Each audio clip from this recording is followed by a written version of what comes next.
जोहार झारखंड में हूं संतोष गंगवार। बुलेटिन की शुरुआत करेंगे सबसे महत्वपूर्ण खबर के साथ। रामगढ़ बोकारो NH 23 पर ऐसा दर्दनाक हादसा हुआ कि 4 स्कूली बच्चे और ड्राइवर समेत 5 लोगों की मौत हो गई। रोजाना की तरह बच्चे ऑटो में बैठकर स्कूल जा रहे थे, तभी आलू से लदे तेज रफ्तार ट्रक में जोरदार भिड़ंत हो गई और बच्चों ने मौके पर ही दम तोड़ दिया। हादसे के बाद गांव में हाहाकार मचा हुआ है, परिवार में कोहराम मचा है।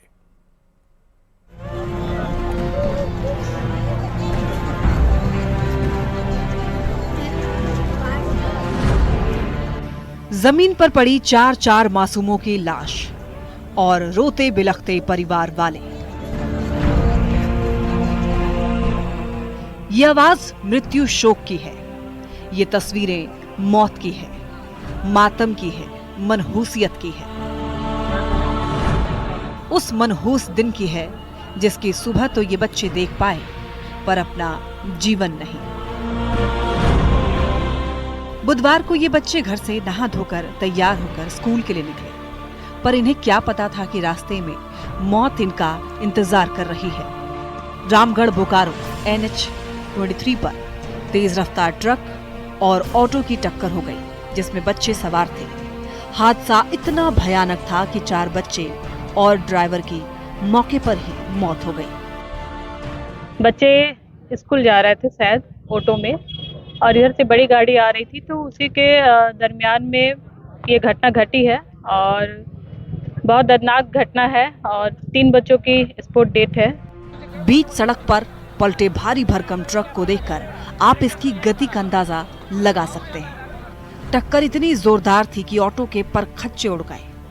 ऑटो हवा में उछलकर कई फीट दूर सड़क किनारे पेड़ से जा टकराया। हालांकि गनीमत ये रही कि इस ऑटो में 7 और बच्चे थे, जिनकी जान बच गई। सभी 7 घायल बच्चों का इलाज कराया जा रहा है। मरहम पट्टी करा रहे इन बच्चों की आंखों में डर भी दिख रहा है और दुख भी। जिन दोस्तों के साथ ये कल तक स्कूल जाते थे, उनमें से 4 ने इनका साथ हमेशा हमेशा के लिए छोड़ दिया।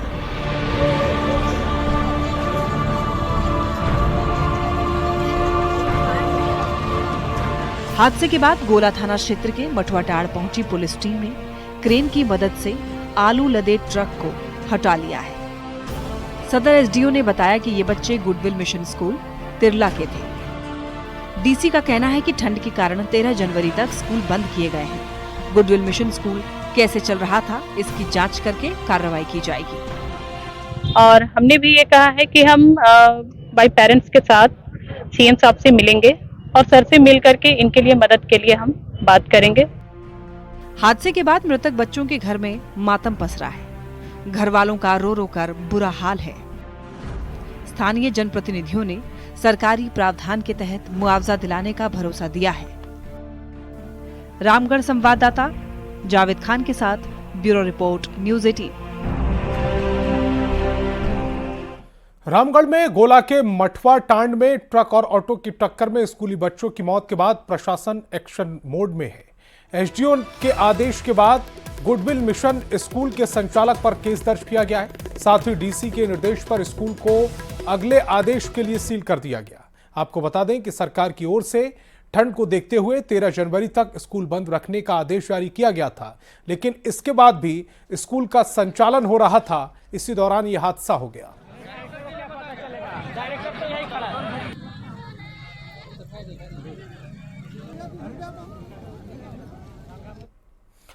झारखंड में मिट्टी के मकान में रहने वाले गरीब परिवारों के लिए आज भी पक्का मकान का सपना अधूरा है। कहने को भले ही प्रधानमंत्री आवास योजना और राज्य सरकार की अबुआ आवास योजना है, पर जरूरत गरीब परिवारों के लोग केंद्र सरकार और राज्य सरकार की इन दोनों योजनाओं के लिए खुद को ठगा हुआ महसूस कर रहे हैं।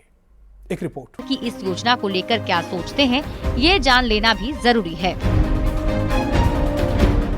बहुत सारे के जानकारी बहुत लोग को अभाव है। मीटिंग भी रखते हैं तो मीटिंग में सारे जानकारी वार्ड कुछ नहीं मदद करता है, करने को करता है, लेकिन बोलता है कोटा वोटा सब इत्थी रहता है।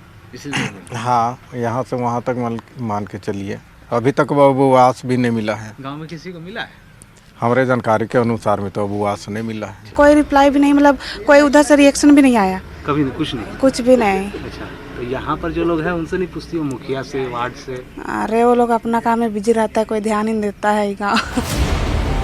झारखंड में कच्चे मकान से पक्के मकान का सच आपको बताते हैं। पक्के मकान के लिए 24 लाख लोगों ने आवेदन दिया। साल 2022 के बाद झारखंड में पीएम आवास बनना बंद हो गए। चुनाव से पहले 1.25 लाख पीएम आवास की घोषणा की गई थी। जानना जरूरी है कि पीएम आवास के तहत 1,20,000 रुपए मिलते हैं और राज्य में इस योजना के तहत करीब 6 लाख आवास पहले से ही मिल चुके हैं। राज्य सरकार की योजना अबुआ आवास के लिए 2 लाख रुपए मिलते हैं और अब तक करीब 2 लाख अबुआ आवास पूर्ण होने वाले हैं, जबकि 4,50,000 अबुआ आवास की स्वीकृति मिली है।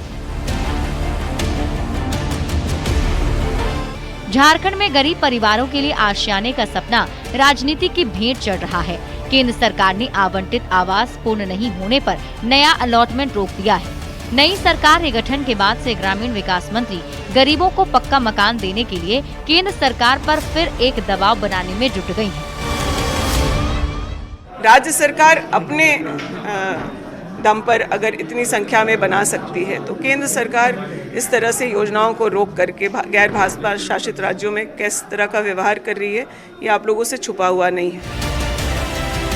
कच्चे मकान में रहने वाले गरीब परिवार को इस बात से फर्क नहीं पड़ता कि किस योजना से पक्का मकान का सपना साकार होगा।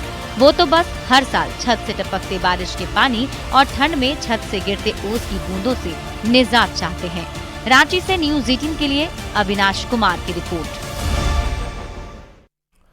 सरायकेला खरसावां जिले से एक हैरान करने वाला मामला सामने आया, जहां एक एएसआई ने डीजीपी, एसपी और डीआईजी के खिलाफ कोर्ट में केस करने के लिए 3 दिन की छुट्टी मांगी, जिसके बाद पुलिस महकमे में हड़कंप मच गया।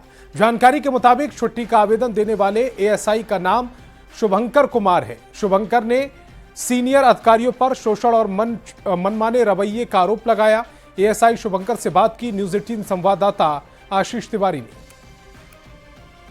आरआरटी थाना में एक एएसआई शुभंकर जी है, जिन्होंने अब अपने जिले के एसपी, डीआईजी और डीजीपी के खिलाफ आंदोलन छेड़ने की बात कह रहे हैं। आखिर क्या कारण है, सीधे तौर पर उन्हीं से बात करेंगे कि लगातार आपकी खबरें आ रही है कि आप अब अपने राज्य के डीजीपी हो या डीआईजी हो या जिले के एसपी हो, उनके खिलाफ आंदोलन करने की बात करें। क्या कारण? जब भी कभी छुट्टी की मांग करते हैं तो थाना प्रभारी, आरआईटी थाना प्रभारी एसपी साहब का नाम बोलते हुए छुट्टी नहीं देते हैं। बेटा के बर्थडे में जाना था, नहीं जाने दिया, प्रोग्राम कैंसिल हो गया, काली पूजा में जाना था, नहीं जाने दिया, फिर मेरी भैगिनी भतीजी की भी शादी था, उसमें नहीं जाने दिया।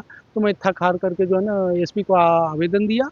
एसपी से हम अनुरोध किया कि मेरा वर्ष 2024 का एक भी दिन सीएल नहीं ले पाए हैं, सीपीएल भी नहीं ले पाए, किसी भी प्रकार का नहीं, तो आप हमें जो है सीएल का जो भी दोषी पदाधिकारी उनके वेतन से कटौती करके हमको राशि मुहैया कराएगा। अगर नहीं कराते हैं तो आप कारण सहित या रहित हमें अवगत करावे, ताकि वो कागज प्राप्त करके हम न्यायालय जाएं, और न्यायालय जाएंगे तो हमें न्याय अवश्य मिलेगा। और हम आश्रित हैं कि केवल हम ही को नहीं न्याय मिले, जो पूरे झारखंड राज्य के जो है तमाम पुलिस कर्मियों को न्याय मिले, और न्यायालय से मुझे पूरा विश्वास। वो आरोप लगा रहे हैं कि थाना प्रभारी ने आपकी कई छुट्टियां मांगी, आपने रद्द कर दिया एसपी का नाम लेकर। तो क्या आप एसपी या डीआईजी या डीजीपी के पास गए थे अपने समस्या को लेकर? हम लिखे हैं आवेदन, जो है एसपी को लिखे हैं, प्रतिलिपि डीआईजी कोल्हान को दिए हैं, डीजीपी को दिए हैं, और इस पर अति आवश्यक पहल के लिए दिए हैं, लेकिन कहीं से कोई सुनवाई किसी प्रकार। ये थे शुभंकर जी। उन्होंने साफ तौर पर कहा कि ये मेरी समस्या नहीं, झारखंड के तमाम पुलिस अधिकारियों की समस्या है, जिससे उन्हें छुट्टी नहीं मिल पा रही है, और वो पुलिस अधिकारी छुट्टी नहीं मिलने की ओर से मानसिक रूप से पीड़ित होते हैं, और उसके बाद वो गलत कदम उठा लेते हैं। हालांकि अब देखना ये है कि शुभंकर जी की समस्या से पुलिस के बड़े अधिकारी क्या कुछ ठोस कदम उठाते हैं और कब तक इनको न्याय मिलता है। न्यूज़ 18 के लिए जमशेदपुर से आशीष कुमार तिवारी। खबर धनबाद से, जहां बीसीसीएल खरखरी में हिल टॉप आउटसोर्सिंग कोयला खनन का काम करेगी। कंपनी की ओर से काम शुरू किए जाने की रैयतों ने विरोध जताया और कंपनी पर मनमाने तरीके से काम करने का आरोप लगाया। रैयत अपने आंदोलन से पीछे हटने को तैयार नहीं दिख रहे। सांसद सीपी चौधरी ने भी मौके पर पहुंचकर जीएम से वार्ता की और वार्ता के दौरान जीएम और रैयतों में नोकझोंक हुई। सांसद ने जीएम को एनओसी मिलने तक खनन काम करने पर चेतावनी भी दी। आपके पास जब आया आपने भी एक्सेप्ट किया? काम मिला है, लेकिन अभी एलवाई सिर्फ मिला है, अभी बाकी कोई भी फॉर्मेलिटी अभी पूरा नहीं हुआ। और अभी से ही इस तरह का माहौल जो वहाँ दहशत का माहौल बनाया गया जा रहा है, लोग आपस में टकराहट का माहौल बन रहा है और अभी तक ना रैयत को कोई मुआवजा मिला है ना कोई नौकरी मिला है। और बिना नौकरी और मुआवजा का और बिना एलवाई मिल जाना हिलटॉप को वो कोई वर्क ऑर्डर नहीं है। एवं अन्य जो सरकारी अनुमति चाहिए इसकी आवेदन कुछ अग्रसारित हुआ है, कुछ प्रक्रियाधीन है।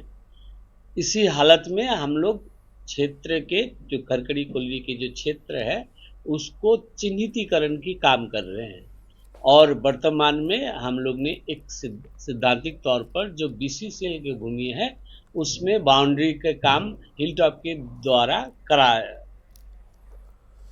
खबर हजारीबाग से, जहां विनोबा भावे विश्वविद्यालय प्रशासनिक भवन के सामने शिक्षकेतर कर्मचारियों का अनशन जारी है। विश्वविद्यालय के कर्मचारी अपने मूलभूत मांग को लेकर आंदोलन कर रहे हैं। बता दें कि यूनिवर्सिटी एएसपी एमएसीपी जोड़कर कर्मियों को वेतन भुगतान करती थी, लेकिन वीसी के आदेश के बाद दिसंबर महीने से अब कटौती होगी, जिसका कर्मचारी विरोध कर रहे हैं। वीसी से आदेश निरस्त करने की मांग भी की जा रही है। 2015 से हम लोगों को एसीपी एमएसीपी जो एक प्रमोशन नहीं मिलने के कारण एक आर्थिक लाभ था वो दिया जा रहा था, जिसको आप दिसंबर में काट दिया जा रहा है।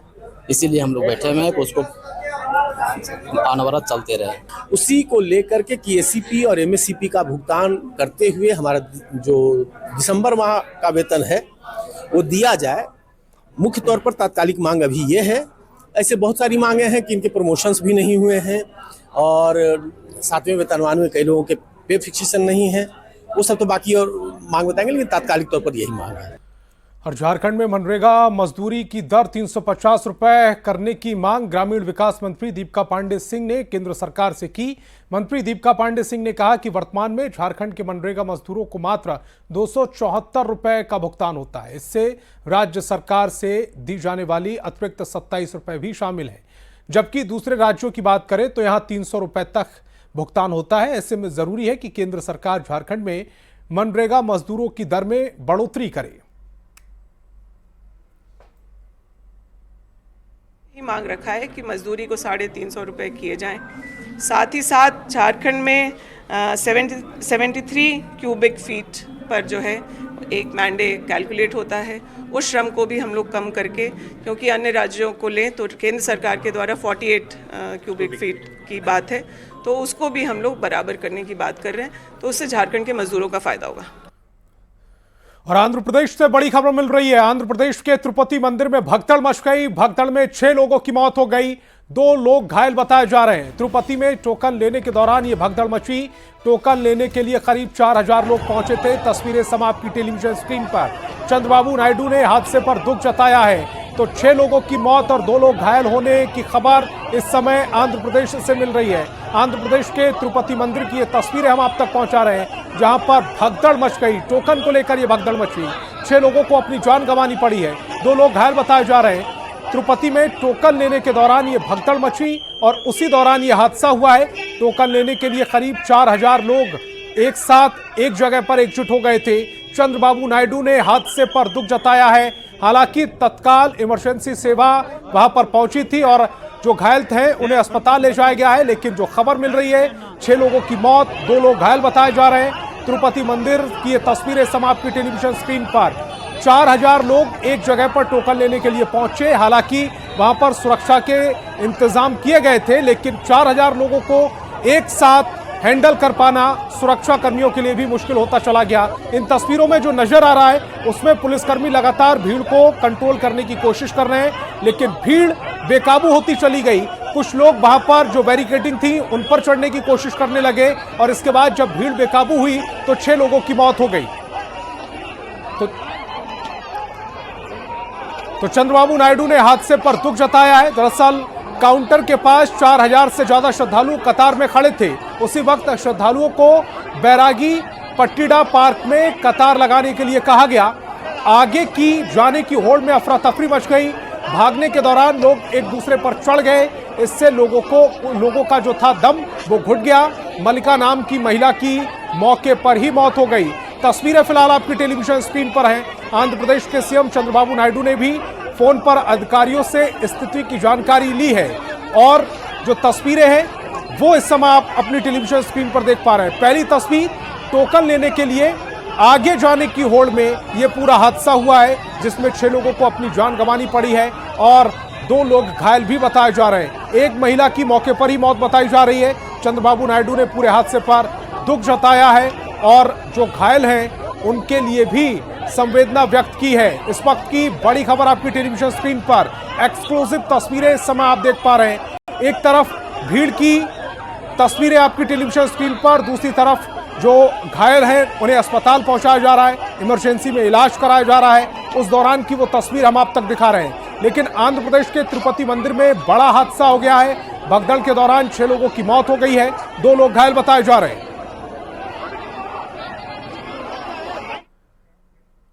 और उत्तर प्रदेश के प्रयागराज में 13 जनवरी से महाकुंभ का आयोजन होने जा रहा है। 144 साल के बाद संयोग से लगे इस महाकुंभ का अलग ही महत्व है। इसे लेकर कोडरमा से भी श्रद्धालुओं का जत्था जाना शुरू हो गया है। कोडरमा ध्वजाधारी धाम के महामंडलेश्वर सुखदेव दास जी महाराज अपने जत्थे के साथ राजसी स्नान के लिए प्रयागराज रवाना हुए। ऐसी मान्यता है कि जो व्यक्ति कुंभ में स्नान करता है उसके सभी पाप नष्ट हो जाते हैं और वह जन्म मरण के चक्र से मुक्त हो जाता है। हम लोग झारखंड का मुख्य त्यौहार नहीं है, पूरा विश्व का त्यौहार है। ये हमारा बड़ी खुशी है। आज हम गोपाल जी के ले रहे हैं। जो भी समाज सहयोग किया है इनका पहले भोग लगेगा, गंगा मैया भोग लगेगा, तब भक्तों का भंडारा चालू होगा। डेली नित्य कर्म भंडारा, भोजन, रासलीला और भागवत भोग। जामताड़ा में स्वास्थ्य मंत्री इरफान अंसारी के निजी आवास के पास सोहराय मिलन समारोह आयोजित किया गया, जिसमें मंत्री इरफान अंसारी के साथ ही फुरकान अंसारी भी शामिल हुए। कार्यक्रम में आदिवासी परंपरागत नृत्य और ढोल नगाड़ों की गूंज ने माहौल और उत्साह भर दिया। इस दौरान मंत्री इरफान अंसारी भी मांदर की थाप पर थिरकते नजर आए और झारखंड के लोगों को सोहराय पर्व की शुभकामनाएं भी दी। दुमका में भी सोहराय पर्व की धूम है। आपसी भाईचारा और सौहार्द के प्रतीक सोहराय पर्व को लेकर कार्यक्रम का आयोजन किया गया। सोहराय को भाई बहन के प्रेम के प्रतीक के तौर पर जाना जाता है। इसे संथाल संस्कृति में पवित्र पर्व की वंदना भी कहा जाता है। पुलिस विभाग की ओर से पुलिस लाइन मैदान में सोहराय पर्व मनाया गया, जिसमें एसपी के साथ तमाम पुलिस अधिकारी मौजूद रहे। समारोह में एसपी समेत पुलिस पदाधिकारी टमाक, मांदर, झांझर और बांसुरी की धुन पर थिरकते नजर आए और दूसरों को शुभकामनाएं भी दी गई। तो इस बुलेटिन में फिलहाल इतना ही। आप देखते रहिए न्यूज़ 18 बिहार।